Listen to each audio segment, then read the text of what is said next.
जय हिंद दोस्तों, उज्जवल परिवार फिर हाजिर भाई आप लोगों के बीच में अपनी क्लास लेकर के।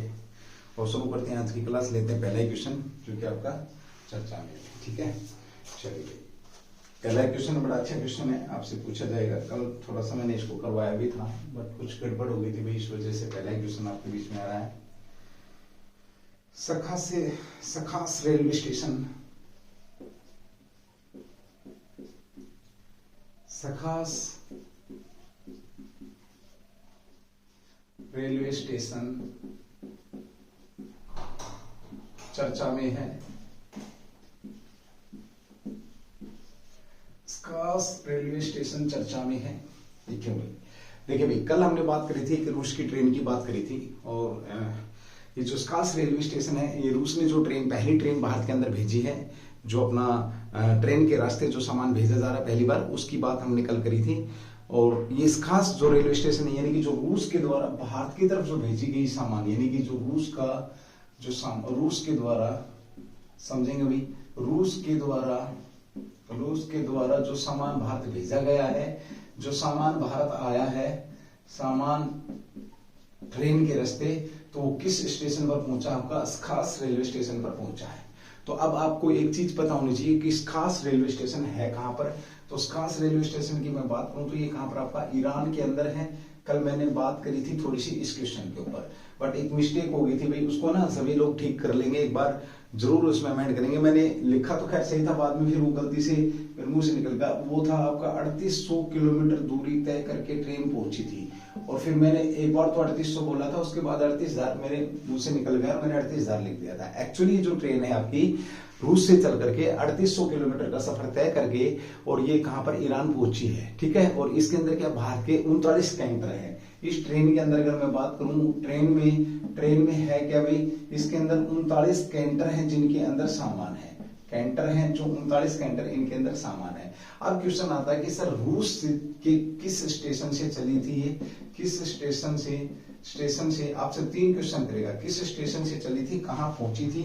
तो ये आपका ये अच्छा क्वेश्चन यहाँ पे बन जाता है कि किस स्टेशन से चली थी और कहां पर पहुंची थी। ये चेखोव स्टेशन से चली थी। चेखोव स्टेशन, रूस का चेखोव स्टेशन से चली थी। ये कहां का स्टेशन है? रूस का स्टेशन है, रेलवे स्टेशन है। स्टेशन तो यहां से चल करके और आपकी कहां पर पहुंची है? ये ट्रेन आपकी यहां पहुंची है। और इस पूरे जो ये यहां तक पहुंचने में, कह सकते हैं यहां से यहां पहुंचने में इसकी दूरी तय करी है, वो 3800 किलोमीटर दूरी तय करी है। ठीक है, और कहा जा रहा है कि इस ट्रेन का क्लास को शेयर कर दिया भाई सॉरी, इस ट्रेन का स्वागत करने के लिए लोग, इनके उपराष्ट्रपति तक भी यहाँ पे पहुंचे, विदेश मंत्री भी यहाँ पे पहुंचे, बहुत से लोगों ने इस ट्रेन का स्वागत किया है। और साथ ही ये बोला है कि हम पड़ोसी देशों के साथ अपने व्यापारिक रिश्ते सुधार रहे हैं। ये किसने बोला? ईरान के जो उपराष्ट्रपति साहब हैं, उन्होंने ये कमिटमेंट दी है। क्यों? क्योंकि अगले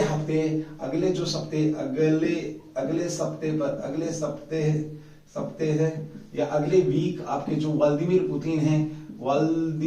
जो पुतिन साहब हैं, ये पुतिन साहब क्या कर रहे हैं भाई? अपने तो ईरान की यात्रा पर हैं, याद रखेंगे भाई। ठीक है, तो ये ईरान पहुंच चुकी है, ईरान की यात्रा पर है। आप लोगों के बीच में क्वेश्चन है, ये यहां से बंदर अब्बास पोर्ट पर पहुंचाया जाएगा। अब ये जो सामान है कहां से? आपका सखास जो आपका रेलवे स्टेशन है, यहां से आपका कहां पर पहुंचेगा ये? अभी ये आपका यहां से ये सामान आपका बंदर अब्बास पोर्ट पर पहुंचाया जाएगा। बंदर अब्बास पोर्ट पर ये सामान पहुंचाया जाएगा। यहां भी 1600 किलोमीटर रेलवे लाइन है, यहां तक ये सामान जाएगा। उसके बाद इसको किसके रास्ते? समुद्री रास्ते से इसे भारत पहुंचाया जाएगा। ये भी आपके बीच में क्वेश्चन यहाँ पे बन जाएगा कि किस रास्ते से आया आपका भाई? ये आपका पहले ट्रेन के रास्ते, उसके बाद फिर ये अभी आपका समुद्री के रास्ते तक ये सामान आपका बाहर पहुंचने वाला है। तो ये ट्रेन आपकी चर्चा में थी, 3800 किलोमीटर तक ये जो पहुंची है, और इसका स्वागत किया गया है, ये याद रखेंगे। इसने किसको यूज किया? International north south transport corridor. ये क्वेश्चन पूछेगा कि कौन सा रास्ता यूज किया इसने? तो इंटरनेशनल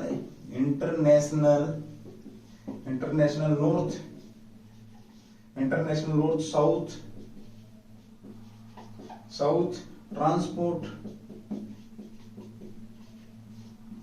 ट्रांसपोर्ट कॉरिडोर, जो कितने किलोमीटर लंबा है? कॉरिडोर आपका ये 7200 किलोमीटर लंबा है। इसका यूज करते हुए पहली बार कौन सा? International north south transport corridor का यूज करते हुए इस ट्रेन के द्वारा भारत के अंदर सामान भेजा जा रहा है। ये आपके बीच में क्वेश्चन यहाँ पर पूछा जाएगा, ये भी ध्यान रखने वाला क्वेश्चन है भी, आप लोगों से आ सकता है, आपसे इस क्वेश्चन के बारे में पूछ सकता है। ठीक है, ईरान की अगर हम बात करते हैं तो थोड़ा सा एक डब्बे बड़ा क्वेश्चन यहाँ जरूर लेंगे, आप लोगों को मालूम होना चाहिए। ईरान की अगर हम बात करते हैं तो ईरान का पहले नाम क्या था? ईरान का ईरान से एक शासक आया था भारत। ईरान से एक शासक आया था भारत, जिसका नाम क्या था? नादिर शाह। और इस नादिर शाह ने भारत पर आक्रमण किया 1739 में। कब किया भाई इसने? 1739 में इसने भारत पर आक्रमण किया। और ये उस समय केंद्र के अंदर कौन से मुगल शासक थे आपके? तो केंद्र में महमूद शाह रंगीला था। इसको युद्ध में हराया और ये तख्ते फारस, ईरान का पुराना नाम क्या था? फारस था, याद रखना। तख्ते ताउस और साथ में अपना क्या? तख्ते ताउस के साथ और क्या ले गया भाई? कोहिनूर हीरा अपने साथ ले गया। 55 दिन तक ये जो नादिर शाह था, इसने 55 दिन तक दिल्ली में इसने 55 दिन तक क्या किया था? दिल्ली में भयंकर मारकाट करी थी। इसलिए ये क्वेश्चन भी आप ध्यान रखेंगे। और आज जो इसके साथ हमारे संबंध बनने हैं वो अच्छे बनने हैं। हमारे लिए जो ट्रेन आ रही है उस ट्रेन का स्वागत करने के लिए इनके उपराष्ट्रपति साहब वहां पहुंचे। ट्रेन की अगर मैं बात करूं 4800 किलोमीटर लंबा सफर तय करेगी। चखो से चल करके सखास रेलवे स्टेशन पर पहुंची है। 3800 किलोमीटर का तय किया है। 6 जुलाई 2022 को ये ट्रेन वहां पर पहुंची है। ये भी आपके बीच में क्वेश्चन बन जाएगा, ये अच्छा क्वेश्चन है, याद रखेंगे भाई। ठीक है, चलिए अगले क्वेश्चन की बात करते हैं। आपके बीच में जो अच्छा क्वेश्चन बनेगा, ये भी एक बार इसको आप स्क्रीनशॉट ले लेंगे, उसके बाद अगले क्वेश्चन पे निकलते हैं भाई। ठीक है, चलिए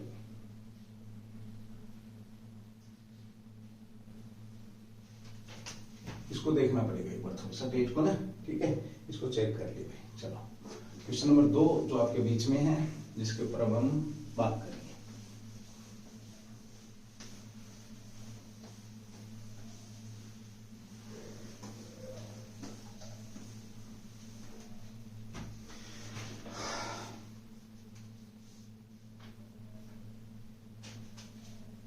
संबल और समर्थ योजना चर्चा में है। क्वेश्चन नंबर 2 भाई आपका, संबल और समर्थ योजना चर्चा में है। संबल व समर्थ योजना चर्चा में, इनका संबंध किससे रहा है? संबल व समर्थ योजना की बात करें तो संबल व समर्थ योजना चर्चा में है। इसका संबंध रहा किससे है, ये पूछ रहा है आपसे। ठीक है, तो संबल व समर्थ योजना की बात करें तो नारी या महिलाओं के शक्तिकरण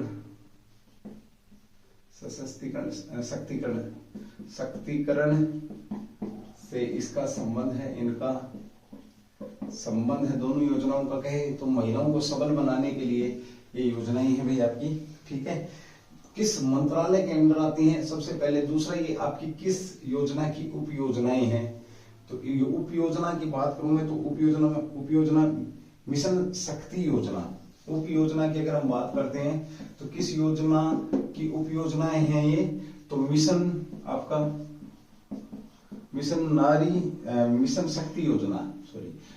शक्ति जो योजना है, मिशन शक्ति योजना की क्या है ये? उप योजना है। दोनों की दोनों सबल और समर्थ। सबल का मजबूत क्या होता है? सबल का मतलब क्या होता है? मजबूत बनाना या दृढ़ बनाना। समर्थ का मतलब क्या होता है? उसको उसके लायक बनाना। ठीक है, तो मिशन शक्ति की उप योजना है। किस मंत्रालय के अंदर आती है?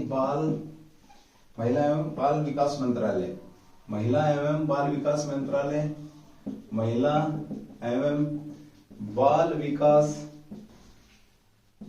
मंत्रालय के अंदर ये आती हैं। तो वर्तमान में मंत्री कौन है? महिला एवं बाल विकास मंत्रालय के मंत्री कौन है? आपको पता? स्मृति स्मृति जो ईरानी मैडम है, स्मृति ईरानी जो है, ये विकास मंत्रालय है इनके पास। साथ ही एक और अतिरिक्त मंत्रालय इनको दिया गया था। अतिरिक्त जो नकवी साहब के पास मंत्रालय था, कौन सा था? अल्पसंख्यक मंत्रालय के मंत्री भी, अल्पसंख्यक जो मंत्रालय है उसके मंत्री भी अभी कौन है फिलहाल वर्तमान में? आपकी स्मृति ईरानी है। क्योंकि जो नकवी साहब थे उन्होंने इस्तीफा दे दिया था। कारण क्या था कि जो राज्यसभा थी, राज्यसभा में उनका जो अल्पसंख्यक मंत्री थे उनका क्या हो गया था? कार्यकाल पूरा हो गया था। इसलिए स्मृति ईरानी को ये कार्यभार दिया गया है। इन्हीं के साथ आपके जो नागरिक उड्डयन मंत्री थे ज्योतिरादित्य सिंधिया, उन्हें भी एक मंत्रालय दिया गया। और कौन सा मंत्रालय था? इस्पात मंत्रालय उनको दिया गया था। ये भी ध्यान रखना आपके लिए जरूरी है, ठीक है। इसे भाई एकीकृत महिला सशक्तिकरण कार्यक्रम के रूप में आरंभ किया था। इसे किसे? ये जो मिशन शक्ति योजना है, इसे एकीकृत महिला शक्तिकरण कार्यक्रम के तौर पर इसको प्रारंभ किया गया था। एकीकृत महिला शक्तिकरण कार्यक्रम के तौर पर इसको क्या किया गया था? स्टार्ट किया गया था। ये भी आप लोग यहाँ पर ध्यान रखेंगे, ठीक है। विकास मंत्री मैंने आपको बताया। सबल योजना महिलाओं की सुरक्षा के लिए है। सबल योजना किस लिए है? तो महिलाओं की सुरक्षा के लिए भाई, महिलाओं की सुरक्षा के लिए है, ठीक है। ये भी याद रखें। इस योजना के घटक कौन कौन से हैं? किसके? सबल योजना के घटक। ये बड़ा अच्छा क्वेश्चन आपका, देखिए सबल योजना के घटक कौन से हैं? सबल योजना की अगर मैं बात करूं तो इसके घटकों की अगर हम बात करते हैं तो घटक कौन से हैं? नंबर 1 भाई इसका वन स्टॉप सेंटर है आपका, वन स्टॉप सेंटर। दूसरा कौन सा हो जाएगा भाई? दूसरा हो जाएगा महिला हेल्पलाइन। और तीसरा हो जाएगा बेटी बचाओ बेटी पढ़ाओ अभियान। बेटी बचाओ बेटी पढ़ाओ अभियान। अब देखो घटकों की बात का मतलब क्या होता है कि किन किन चीजों से मिलकर के हम इसको मजबूत बनाएंगे या कौन कौन से इनके पार्ट होते हैं। तो घटक का वन स्टॉप सेंटर, यानी कि जो परेशान महिला उनको रोका जाता है भाई, महिला हेल्पलाइन नंबर। और साथ में हम बात करते हैं बेटी बचाओ बेटी पढ़ाओ अभियान, जो मोदी के द्वारा कहां से? पानीपत से प्रारंभ किया गया था। उस समय जो जेंडर था वो हरियाणा का सबसे कह सकते हैं खराब स्थिति में था, जेंडर गैप था, ठीक है भाई। और कल हमने जेंडर गैप के भी बारे में बात करी थी। कल एक क्वेश्चन था जेंडर गैप में भारत कौन से नंबर पर? तो भारत 135वें नंबर पर है। याद रखना 140 देशों में 135वें नंबर पर जेंडर गैप के अंदर क्या होता है? भारत है भाई, ठीक है। चलो अगले क्वेश्चन की बात करते हैं, क्वेश्चन नंबर 3 जो कि आपके बीच में चर्चा में रहेगा भाई, ठीक है।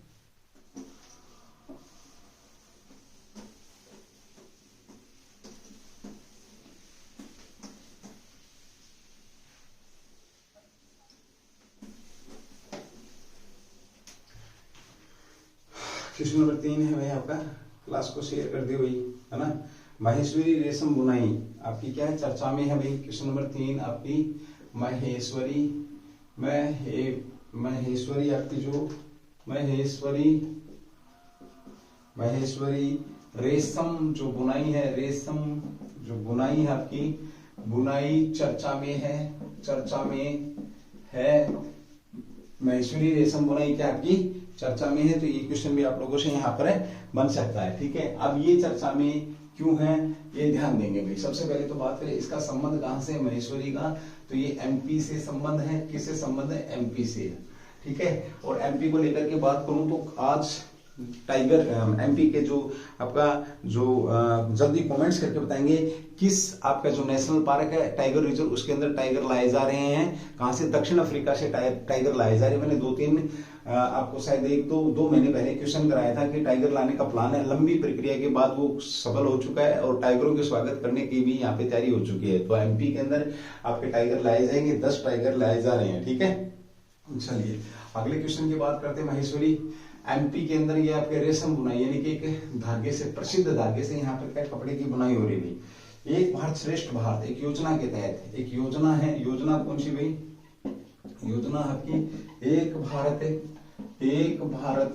श्रेष्ठ भारत योजना के तहत क्या हो रहा है? एक भारत श्रेष्ठ भारत योजना के तहत, योजना जो है आपकी, इस योजना के तहत मणिपुर के जो छात्र भारत आए थे, यानी कि भारत को देखने के लिए, एक भारत श्रेष्ठ भारत, मणिपुर के छात्रों को लाया गया और उन्हें इस महेश्वरी में जो आपकी बुनाई है उस बुनाई को दिखाया गया, जो उन्हें काफी लोकप्रिय लगी। ये स्थानीय लोकप्रिय आपकी क्या है, स्थानीय लोकप्रिय बुनाई है प्रसिद्ध महेश्वरी। ये 5वीं शताब्दी के बाद हथकरघा बुनाई कह सकते हो। इसका कौन सी शताब्दी, तो 5वीं शताब्दी के बाद हथकरघा जो बुनाई है वो है आपकी, ये भी आपके बीच में यहाँ बन जाएगा। एमपी, ये कहां पर है, कहां पर आपकी महेश्वरी, ये नर्मदा, एमपी में भाई आपकी ये नर्मदा जो नदी है, नर्मदा नदी के तट पर आपकी ये है, नर्मदा नदी के तट पर है। ये भी आप याद रखेंगे, किस तट पर आपकी ये नर्मदा नदी के तट पर है, एमपी के अंदर में, ठीक है। और यहाँ पर कपड़े की बुनाई होती है। मणिपुर के छात्रों ने इसको देखा है और ये श्रेष्ठ भारत योजना के तहत यहाँ पे आए थे। इसे रानी अहिल्याबाई ने, किसने भी, आपकी जो मराठा रानी थी, मराठा जो रानी थी अहिल्याबाई जो थी, अहिल्याबाई, इन्होंने इसको क्या किया था, इसको महेश्वरी को प्रसिद्ध किया था। प्रसिद्ध की बात करते हैं और इनका कार्यकाल कब से, 1767 से लेकर के और 1795 तक ये आपकी बहुत जबरदस्त महिला शासिका रही है भाई। ये जो मराठा अहिल्याबाई थी, ये भी याद रखेंगे, ठीक है। ओके भाई, यहाँ ये जो कपड़ा आपका जो यहाँ पर जो बुनाई की जाती है, ये कपड़ा, ये बड़ा अच्छा क्वेश्चन है, सर्दी का होता है कि गर्मी का होता है, तो ये गर्मी के लिए ये आदर्श कपड़ा माना जाता है। क्या माना जाता है, आदर्श कपड़ा माना जाता है, ये भी याद रखेंगे, ठीक है। अब जब कपड़े की बात आ रही है तो यहाँ पे ध्यान रखना है, आपको पता है कपड़े का जो रेट है वो अप डाउन हो रहा था। इस वजह से जो कपड़ा मंत्रालय था, कपड़ा मंत्रालय ने क्या किया था, तो कच्ची कपास के आयात पर, कच्ची जो कपास थी, कच्ची कपास के आयात पर शुल्क कम किया था। शुल्क क्या किया था, घटाया था। एक तो था क्वेश्चन ये, दूसरा क्वेश्चन ये था, इसे 1 महीने के लिए और बढ़ा दिया गया है। इसे 1 महीने के यानी कि 30 सितंबर तक आपका ये अब ये शुल्क घटा ही रहेगा, ये भी क्वेश्चन था। उसके बाद एक क्वेश्चन और था कि हमने किसके निर्यात पर रोक लगाई थी, तो हमने कपास के निर्यात पर हमने रोक लगाई थी, ताकि कपड़े के जो भाव है, कपास के जो भाव है वो अचानक गिर बढ़ रहे हैं, तो उनमें स्थिरता लाई जा सके। अब जब कपड़े की बात आती है तो भारत कभी गर्म मसालों के लिए क्या होता था, प्रसिद्ध होता था। तो भारत के कपड़ों को प्रसिद्ध करने के लिए किस यूरोपियन शक्ति को श्रेय दिया जाता है, तो डचों को श्रेय दिया जाता है भाई, डचों को। किसको दिया जाता है, डचों को, ठीक है। ओके, अब हम बात करते हैं यहाँ पर निर्यात पर रोक पूछे तो आपका कपास पर, आयात पर शुल्क 1 महीने और कम रहेगा, यानी कि दर घटाई थी, तो वो भी किस पर, आपकी कच्ची आयात जो कपास की आयात पर भी, ठीक है। और यहाँ पर महेश्वरी आपके एमपी के अंदर है। एमपी में चर्चा की, एक भारत श्रेष्ठ भारत के तहत में आपके मणिपुर के छात्र यहाँ आए हैं, वो यहाँ पर उन्होंने इसको सबसे ज्यादा अच्छा महसूस किया है। इसको देख करके 5वीं शताब्दी के बाद का आपका हथकरघा कह सकते, विशेष प्रकार के धागे से आपका कपड़ा यहाँ पर बुनाई होता है। चलिए भाई, अगले क्वेश्चन की बात करते हैं, क्वेश्चन नंबर 4 जो कि आपके बीच में है।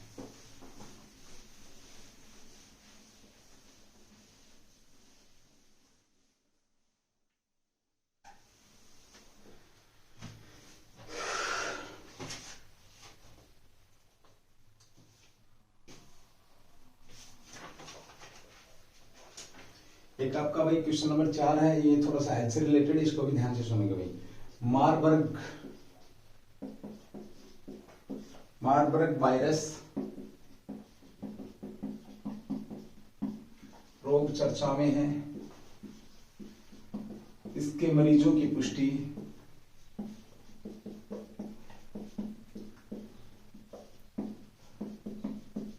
किस देश में हुई है,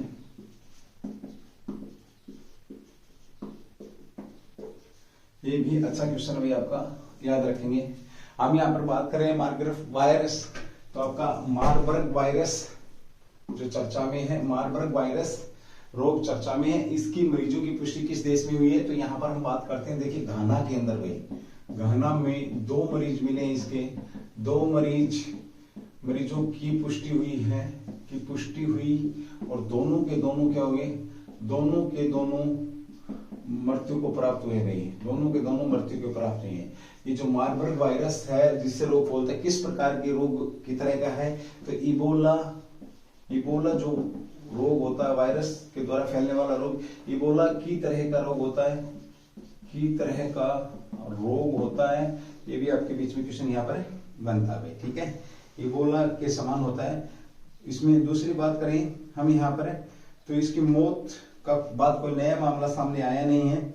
इसमें होता क्या भाई, ये एक संक्रामक रक्तस्रावी बुखार है। कैसा भाई आपका, ये एक संक्रामक रक्त स्रावी बुखार है, स्रावी बुखार है, ये भी याद रखेंगे। साथ ही हम बात करें इसमें मृत्यु 88% तक मृत्यु होती है।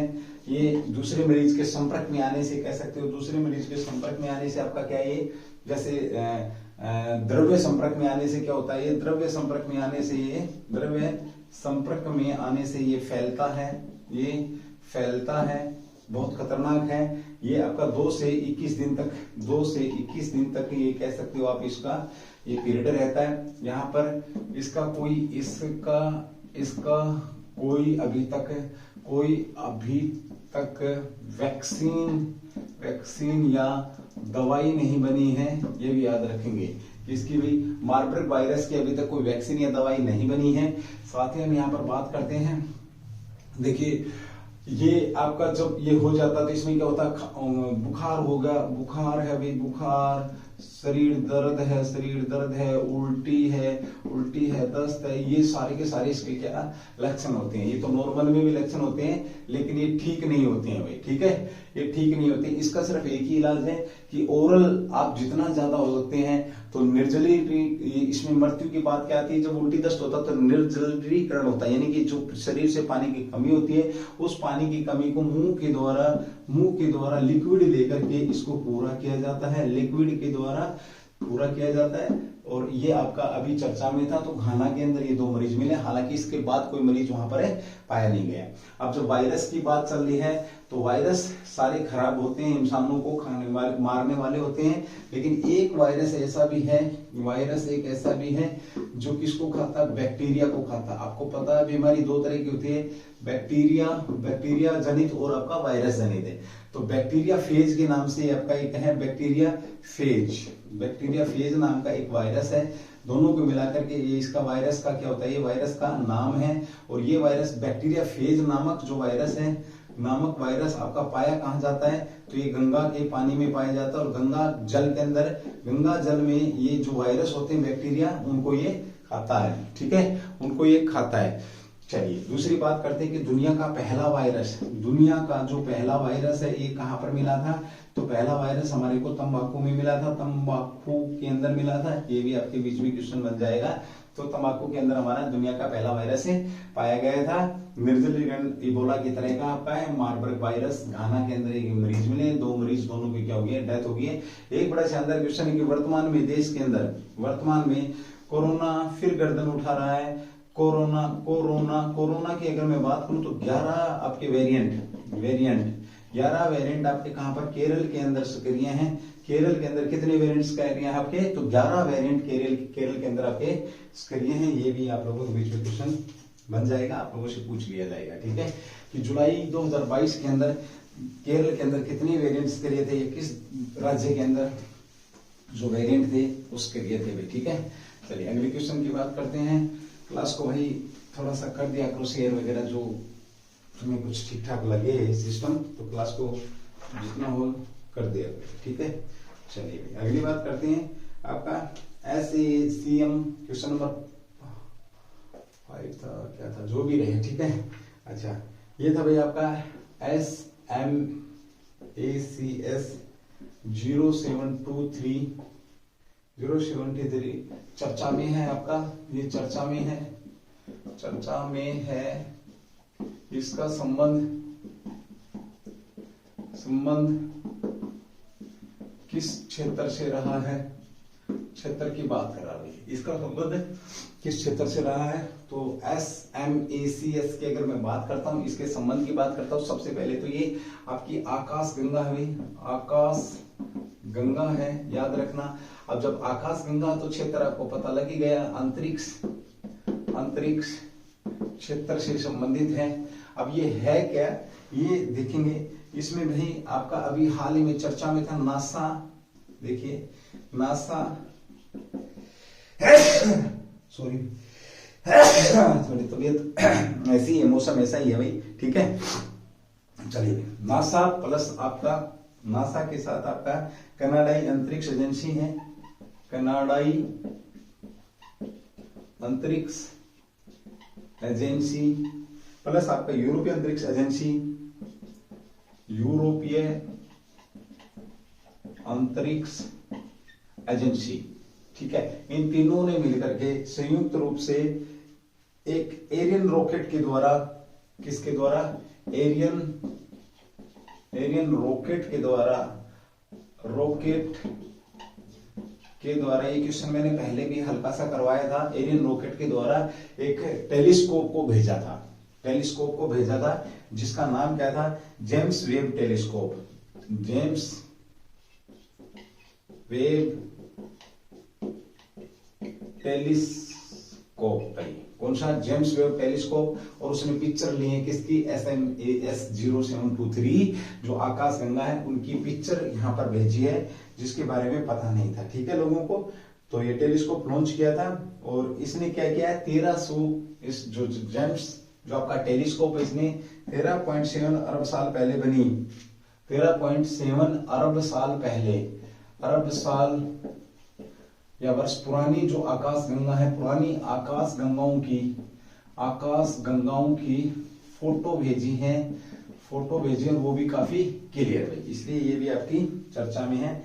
और इस ये टेलीस्कोप जो क्या, अगर मैं बात करूं तो एक हर्बल टेलीस्कोप था, हर्बल भी टेलीस्कोप भेजा था। क्वेश्चन जल्दी से मुझे बताएं कि हर्बल टेलीस्कोप किसने भेजा था। यह हर्बल टेलीस्कोप से ज्यादा ताकतवर है भाई, कैसा है, ज्यादा ताकतवर है, हर्बल टेलीस्कोप से भी ये ज्यादा ताकतवर है। तो SMAS0723 चर्चा में है। तो इसका संबंध की हम बात करते हैं तो अंतरिक्ष क्षेत्र से इसका संबंध है, आकाश गंगा है, तो नासा कनाडाई एजेंसी, आपकी यूरोपियन एजेंसी, इन्होंने मिलकर के जेम्स आपका टेलीस्कोप भेजा था। और इसकी अगर मैं बात करता हूँ इस टेलीस्कोप की, तो ये पृथ्वी के समान वायुमंडल की खोज करने के लिए इसको भेजा गया है। और इसकी अगर कीमत की बात करते हैं, इसे टेलीस्कोप ने सही रूप में आने में कितने दिन लगे, 15 दिन लगे हैं। 15 दिन में ये सही रूप में आई है। खर्चे की अगर मैं बात करूं तो $10 अरब इस टेलीस्कोप को भेजने में खर्चा है। 10 अरब जो डॉलर है वो इस टेलीस्कोप को भेजने में खर्चा आया है, ठीक है।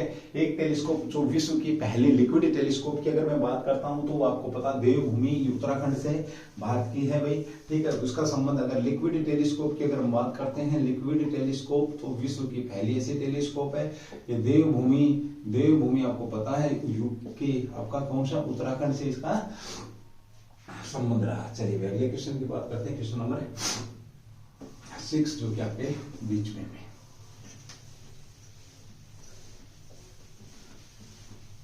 एक यहाँ पर अगर हम बात जब अंतरिक्ष की कर ही रहे हैं तो भारतीय अंतरिक्ष एजेंसी कौन सी आपकी, इसरो है, Indian space research development organisation. स्थापना की अगर बात करें आपसे तो 59 है, ये भी याद रखना भाई, ठीक है, 69 सॉरी, ठीक है। चलिए अगले क्वेश्चन की बात करते हुए आपके बीच में है PIOVT चर्चा। क्वेश्चन नंबर 6 आपका PIVOT चर्चा में है। ये क्या है भाई आपका, तो ये आपका एक AI बेस्ड टूल है, आपका चर्चा में है। कल मैंने कैंसर की बात करी थी, ठीक है, कल मैंने कैंसर की बात करी थी या आज करी थी, कल करी थी। सर्वाइकल कैंसर को लेकर के हमने बात करी थी। सर्वाइकल कैंसर के लिए सीरम इंस्टीट्यूट, SII ने जो आपके आधार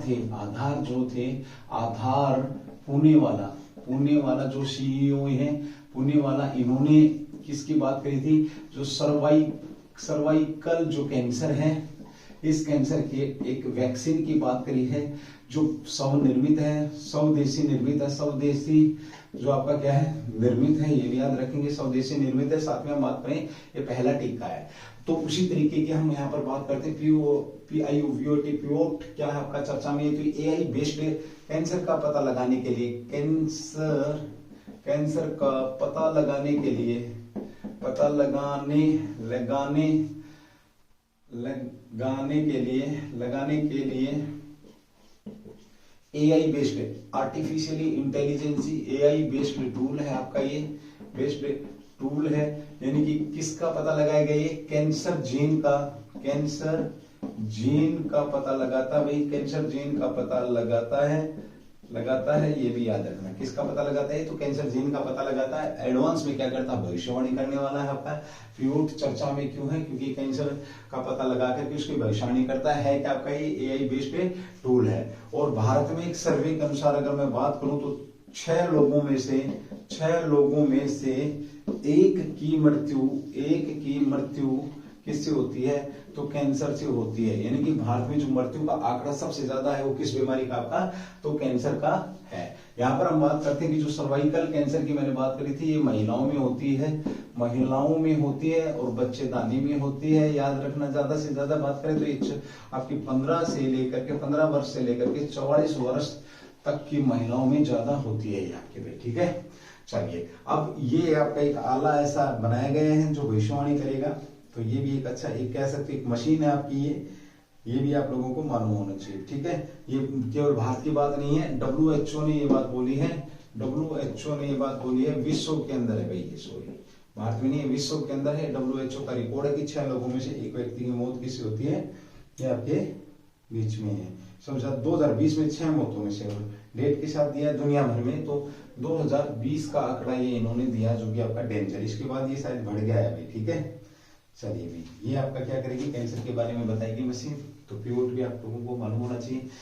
चलो अगली बात करते हैं आपका एनसीसी की बात आपने सुनी, नेशनल जो कैंसर कंट्रोल जो बोर्ड था उसके बारे में भी आप लोगों ने सुना। उसकी भी स्थापना की गई थी, जिसके तहत आपसे पूछे जो कैंसर रिसर्च जो आपके हॉस्पिटल वगैरह जो खोले गए वो एनसीसी के तहत खोले गए। नेशनल कैंसर कंट्रोल बोर्ड जो था प्रोग्राम था उसके तहत खोले गए थे। ये भी क्वेश्चन मैंने कल आप लोगों को थोड़ा सा बताया था। अगले क्वेश्चन की बात करते हैं, क्वेश्चन नंबर 7, ठीक है, जो आपके बीच में यहाँ पर रहने वाला है।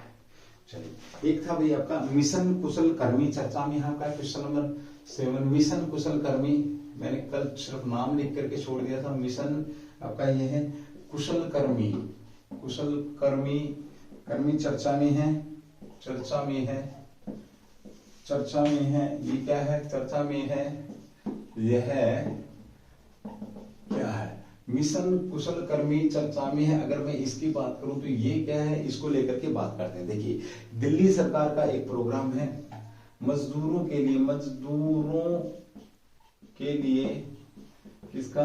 दिल्ली सरकार का एक प्रोग्राम, किसका भी? आपका दिल्ली जो सरकार है, सरकार का एक प्रोग्राम है। इसमें उद्देश्य क्या है? उद्देश्य की अगर मैं बात करूं तो मजदूरों को प्रशिक्षण देना, मजदूरों को प्रशिक्षण देना, यानी कि काम सिखाना, ये इसका उद्देश्य है। इसका किसने उद्घाटन किया है? तो मनीष सिसोदिया साहब है, सिसोदिया द्वारा, जो कि क्या है? डिप्टी सीएम ऑफ दिल्ली, इन्होंने ये उद्घाटन किया, ठीक है। डिप्टी सीएम ऑफ दिल्ली, इन्होंने क्या किया? इसका उद्घाटन किया। इसके अंदर और मैं अगर बात करूं आप लोगों से तो इसमें कितने दिन तक मजदूरों को क्या कहें? 15 दिन का विशेष, हाँ ये एक बड़ा अच्छा क्वेश्चन बनता है। इसमें होता क्या है? मजदूरों को जब प्रशिक्षण दिया जाएगा तो कितने दिन का? 15 दिन का प्रशिक्षण दिया जाएगा। और इस 15 दिन की जो दिहाड़ी मजदूरी होगी वो गवर्नमेंट वहन करेगी। दिल्ली गवर्नमेंट क्या करेगी? वहन करेगी। कितना रुपए देगी भाई? 4200 रुपए मजदूरों को देगी। 15 दिन में 4200 रुपए प्रशिक्षण के दौरान क्या करेगी? दौरान ये दिया जाएगा। याद रखना, 15 दिन 4200 रुपए प्रशिक्षण के दौरान, यानी कि अब मजदूर प्रशिक्षण के दौरान ये नहीं कि भाई उनका घर नहीं चलेगा। और हर साल दिल्ली सरकार का कार्यक्रम है कि हर साल कितने लोगों को? 2 लाख लोगों को भी, 2 लाख जो लोग हैं, 2 लाख लोगों को हर साल क्या किया जाएगा? ट्रेंड किया जाएगा काम करने के लिए। जैसे कह सकते हो मिस्त्री होते हैं, मजदूर होते हैं। विश्वविद्यालय इस प्रकार के 2-3 खोले भी जा चुके हैं। हरियाणा की एक क्वेश्चन है, हरियाणा के अंदर इस प्रकार का विश्वविद्यालय, विश्वकर्मा विश्वविद्यालय की स्थापना कहां पर की गई है? ये भी आपके बीच में क्वेश्चन बन जाएगा। अगले क्वेश्चन की बात करते हैं, क्वेश्चन नंबर 8, जो कि आपसे पूछा जा सकता है, ठीक है। चलिए अगले क्वेश्चन की बात करेंगे। क्लास को भाई शेयर कर दिया करो, जितना हो जाए उतना अच्छा लगता है। अगर आप थोड़ा सा कोऑपरेशन दिखाते हैं तो, नहीं दिखाते हैं तो भी कोई बात नहीं है, ठीक है ना। हिंदुस्तान पावर एक्सचेंज चर्चा में है आपका क्वेश्चन नंबर 8 है। हिंदुस्तान पावर हिंदुस्तान पावर आपका क्या है भाई, हिंदुस्तान पावर एक्सचेंज चर्चा में है। हिंदुस्तान पावर एक्सचेंज आपका चर्चा में है। तो ये क्या है, सबसे ये चर्चा में क्यों, सबसे पहले तो बात ये करेंगे कि इसे तीसरा और सबसे नया पावर एक्सचेंज है। यह भारत का कौन से नंबर का, तीसरा और सबसे नया। तो फिर सबसे पहला कौन सा था, जल्दी से कमेंट्स करके बताएंगे। तीसरा और सबसे नया पावर एक्सचेंज है भाई, ये भी याद रखेंगे। कैसा, तीसरा, और यह BSE पावर ट्रेडिंग कॉर्पोरेशन द्वारा समर्थित है। अगर हम इसकी बात करते हैं तो क्या है भाई आपका ये, किसने, हिंदुस्तान पावर एक्सचेंज लॉन्च हो चुका आपका ये पावर है। ये क्या हुआ, लॉन्च हुआ है अभी हाल ही में। तीसरा और सबसे नया जो आपका ये इसे लॉन्च किया गया है, किसके द्वारा समर्थित है ये आपका, तो ये आपका भाई BSE और power trading corporation, BSE plus में पावर ट्रेडिंग कॉर्पोरेशन आपका, कॉर्पोरेशन या कह सकते हैं इसको PTC द्वारा समर्थित है। किसके द्वारा, BSE और पावर ट्रेडिंग कॉर्पोरेशन आपका इसके द्वारा समर्थित है। PTC द्वारा समर्थित है। समर्थित की अगर मैं बात करूं, समर्थित का मतलब इसके साथ जुड़े हैं। और क्या भाई इसमें हिस्सेदारी की बात करें तो HPX में PTC इंडिया और BSE इन्वेस्टमेंट की कितने प्रतिशत है, PTC इंडिया और आपका BSE की कितने प्रतिशत हिस्सेदारी है, 25 से लेकर के 25% हिस्सेदारी है। ये भी आपकी याद रखेंगे। PX में आपकी PTC और BSE की, इसके अंदर HPX में PTC की भी 25 और BSE की भी 25 भागीदारी है। ये भी आपके बीच में यहाँ पर क्वेश्चन बन जाता है, ठीक है भाई। दो अन्य भी साथ देश में अन्य दो भी हैं, exchange India energy, IX power exchange of India limited, ये भी आपके बीच में यहाँ पर बन जाएंगे। तो सीधा सा पूछ लेगा कौन से नंबर का, तीसरा है।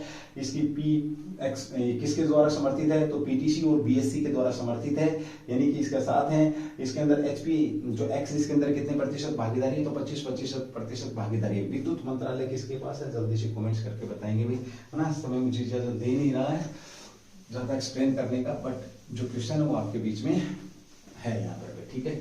चलिए अगले क्वेश्चन की बात करते हैं, क्वेश्चन नंबर 9, जो कि आपसे पूछे जाने की संभावना रहेगी, ये भी आपके बीच में बन जाएगा, ठीक है भाई। चलिए अगले क्वेश्चन की बात करते हैं, I2U2 क्वेश्चन नंबर 9 आपका ITU2 है, सॉरी, इसके अंदर ITU2 चर्चा में है। ये क्या है, तो सबसे पहले तो बात करें, इजराइल है आपका, इंडिया, UAE और US। इसमें I2 और U2 की बात करें तो 14 जुलाई को एक बैठक हुई है, ठीक है। ओके, I2 का मतलब क्या होता है, इसमें भारत यानी कि इंडिया प्लस आपका इजराइल 2 I हो गई आपके, है ना। U2 से UAE है, प्लस में साथ में कौन आपका US से। चारों देश मिलकर के इसके अंदर क्या ले रहे हैं, हिस्सा ले रहे हैं। चारों देश मिलकर के इसके अंदर हिस्सा ले रहे हैं। ये आपका ITU2 है, चर्चा में है। और ये आपका क्या समिट है, इसके अंदर हमारे विदेश मंत्री साहब ने हिस्सा लिया है। जब गए थे उस समय ये चर्चा में आया था। तो PM मोदी ने इसे वर्चुअल की मैं बात करूं, वर्चुअल PM मोदी ने क्या किया, वर्चुअल समिट में हिस्सा लिया है, वर्चुअल रूप से इसका हिस्सा लिया है। इसके अंदर शामिल मैंने बता ही दिया। इस दूसरा नाम क्या, पश्चिमी एशियाई क्वाड भी इसे कहा जाता है, पश्चिमी एशियाई क्वाड भी इसे कहा जाता है। ये किसने कहा है, तो ये विदेश मंत्री हैं अहमद अलबन्ना, सॉरी विदेश मंत्री नहीं है, राजदूत अहमद अल-बन्ना जो राजदूत हैं कहाँ के, UAE के, और इन्होंने ये नाम इसको दिया है पश्चिमी एशियाई क्वाड के नाम से भी इसको दिया गया है। उद्देश्य क्या है, आपसी सहयोगी क्षेत्रों की पहचान करना। उद्देश्य की अगर मैं बात करूं इसकी, तो आपसी सहयोगी जो क्षेत्र हैं, इन क्षेत्रों की पहचान करना, ये क्या इसका उद्देश्य है। ये भी आपके बीच में क्वेश्चन यहाँ पर बन जाएगा।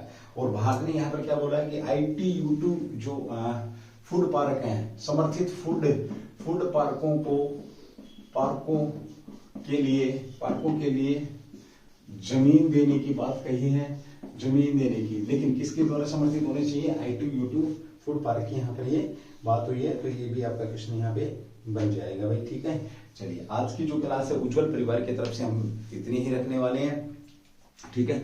तो भाई क्लास को शेयर कर दिया करो, बाकी चलो आपकी मर्जी है। थैंक यू, जय हिंद, जय भारत, टू दी बेस्ट। फिर मिलेंगे नए अंदाज में आप लोगों से एक और नई क्लास के साथ में।